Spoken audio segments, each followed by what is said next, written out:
Hey folks, it's tailgate time again. This is Mr. Modern Survival, and back out at the on the tailgate of my pickup truck. If you hear a child squall from up yonder at the house, don't worry about it. It's one of the reasons I came out here. Was going to do this video inside, but decided to do a couple videos outside because it's just an absolutely gorgeous day. It's absolutely awesome. So I'm trying to use my new camera. So if I go off target momentarily, please forgive me. But I wanted to show my new rifle. This is the first AR build that I've ever done. I had bought a couple rifles and just they were good rifles. I didn't have any huge complaints with them. They just didn't seem to fit me, and so I decided to go ahead and have one built, or build one with the assistance of an expert. Let me say that. I did some of the work. He did most of the work. We'll go ahead that direction. Get that disclaimer out there. I am not an expert at anything.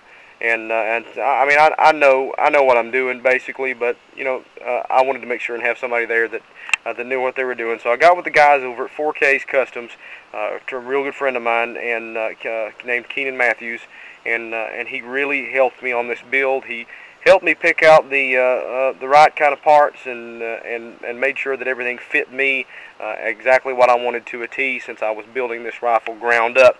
And now this is a ground up build. This was not a complete lower or a complete up. There was not a complete anything. This was from parts kits and stripped lower and ground up. So I'm just going to real quickly go through and show you what I put on it and what really fits me and what I really like about it. And just real quickly show what we've got. We'll start with the lower. We started out with an SI Industries stripped lower, and they're out of Montana. If you know anything about them, Kalispell, Montana, a tremendous company that is owned by a disabled Vietnam veteran Marine from the Marine Corps, United States Marine Corps. Tremendous fella, does a great job on all their parts and pieces. This was a stripped lower. Forged, everything. I mean, real tough. Feels good. I was able to feel the lower when we first got it in, and it felt absolutely awesome. I mean, you could tell that it was rugged, robust, and was really going to be able to withstand a lot of punishment if need be. I don't have any trouble with polymer anything. I'm a Glock guy. Obviously, I'm a Glock guy. 7 days a week, I've got a Glock on my side of some model or another. And so I'm not a polymer hater. I'm not one of these guys that calls it tactical Tupperware or anything like that, because I mean there's plastic parts all over this thing. But at the same time, my lower and receiver, I just didn't want to go the direction of polymer. I wanted to go with something that was metal, something that was going to have some stability to it. If God forbid that you ever run out of ammunition or have a malfunction and need to use it as a club, well, you're going to be able to use it as a club and not break anything except for the other guy's face. So I think in that direction. But anyway, matched upper receiver. It was a stripped upper, matched between the two. It's SI Defense lower, SI Defense upper. The trigger assembly and everything. Keenan was able to take all that, stone washed it, everything down. I mean, smoothed it up, got it down to a very crisp 4-pound break. Just feels exactly like it should, like the guys always say. This like a glass rod breaking under the pad of your finger. That's what it feels like. And it just feels, after the trigger, he did an amazing job on. Let me go ahead and pop the magazine. Make this thing safe.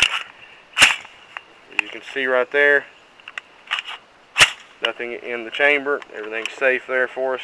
We're going to take a peek at what I've got on it. Magpul P-Mags, obviously, and if you watch my video from before, I always put grip tape on those. It seems to give them that extra little bit of grit. Onto this SI Defense lower, we did a Magpul MOE winter trigger guard, which allows for a gloved finger to not have a whole lot of trouble getting in and out there. And we did a Magpul K-style grip. Let me flip this over so you can fully appreciate how thin that grip is, because I've got small hands, and that makes a big difference for me with the thin grip. So Magpul K-style grip, which I like. Ambidextrous sling mount on the back that allows the Magpul Dynamic sling to swivel from right hand to left hand without changing anything or changing any position. And I used that this weekend at Tactical Response Training at Practical Preppers LLC. I was wondering how valuable that was going to be turned out to be extremely valuable. So that's well worth the extra little bit of money that I paid on that. I did a great job there. I had the Magpul MOE buttstock that was ordered, got delayed in shipping, still haven't received it, so I've got just a standard 6-position El Cheapo buttstock here, which does the job. My only fault is, as you can see, it's got a little bit of movement to it, whereas the Magpul stock doesn't have any movement to it at all. Flipping it over onto the top here, you can see that it's an A3 upper, so it has the forward assist. It's not a low pro upper. It's all mil spec. Magpul Imbus rear sight, CTR, or rather CTR. What am I saying? UTG front flip up sight. This one's steel. This one back here is plastic. So we got the I lost my mind there. UTG, sorry. UTG steel flip up front sight, mounted on the gas block with the rail, which gave me a little bit more sight radius, because I really didn't want to put a post sight out here. I didn't want to use a gas block sight, because I wanted the option to be able to flip it up and down. So with whatever optic that I end up going, so we used the gas block that's beveled on the edges so it doesn't catch. It was a little bit easier to maneuver, and flip up sight from UTG. We'll flip those back down. Magpul mount, swivel mount up here, and then we've got the UTG on. All that's mounted onto the UTG, the big beefy quad rail. It's a little bit beefier. It sticks out a little bit more. It's a lot thicker than normal, and which also enables you. It's not just more in your hand, but it enables it to remain cooler under fire a little bit, because there's a lot more airflow in there on the gas tube and on the barrel as well. We've got the little Magpul inserts that cover up the sharp edges on the quad rail. I've got a Streamlight TLR3 flashlight, tack light on the front, and what that does is allows me to, when I've got a firing grip here, I'm just a little bit, just a little bit of manipulation here, I'm able to momentarily turn that on or turn it on in a fixed position on there. So let me talk about this Magpul AFG angled foregrip. I fell in love with this thing on another guy's rifle and felt it, loved it, and this is absolutely the best piece of hardware that I put on this rifle, bar none. This piece of equipment has been absolutely, it feels so good. From the first time that I laid hands on this AFG foregrip, I really loved it. It brings my hand back exactly where that it needs to be. I find myself going back to the mag well on a lot of ARs, rather than out on the handguard, and the guys over at the Magpul school, figured out a way to make a compromise that maintains most of the fundamentals of shooting an AR-15 and makes it more comfortable. And so your hand automatically falls back to this point. It really feels good to me. It allows me to be able to touch my light there. We did it in a two-tone. With flat dark earth on most everything except for the black parts, which gives it a nice two-tone look to it. And I really have been impressed with the way that it fires, with the way that it functions. Everything has just been very pleased. I like it. Plan on shooting it some this week with my new camera system.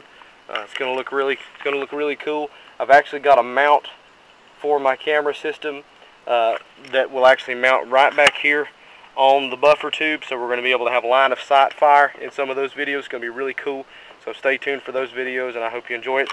This sling is the Magpul Dynamic sling. Let me say a little bit about it, because it's really smooth, really easy on the skin if it rubs against your skin. It's got the quick release back here for the swivel that comes off with very little effort, but at the same time it will not come off until you want it to come off. Up here we have the locking clip here. It has to be rotated into the forward position to unlock. When it's rotated into the rear position, it will not unlock. You can one-handed, really quickly, you can go from 2-point to single-point sling, which came in very handy during the tactical response training this weekend. Used it quite a bit. Love the rifle. It looks awesome. Leave me some comments. Let me know what you think, and stay tuned for the zombie run and gun video that I'm going to do using this new rifle and this new Glock 17 pistol. Hope to rotate back and forth between the two. It's going to be cool as heck, so Stay tuned. This is Mr. Modern Survival. Hey, let me get a plug in here real quick. Make sure you plan to attend the Sensible Mountain Preparedness Conference. Preppers Conference going to be May 4th and 5th. Ridgecrest Conference Center, Black Mountain, North Carolina. I'll be speaking. Mr. Mad Mick 15, Southern Prepper 1, Engineer 775, Suits Double Alt, Skinny Medic. Tons of super people going to be there. If you want any information on it, send me a message, send me an email, or go to carolinareadiness.com. This is Mr. Modern Survival saying stay safe, keep prepping, God bless, I'm out.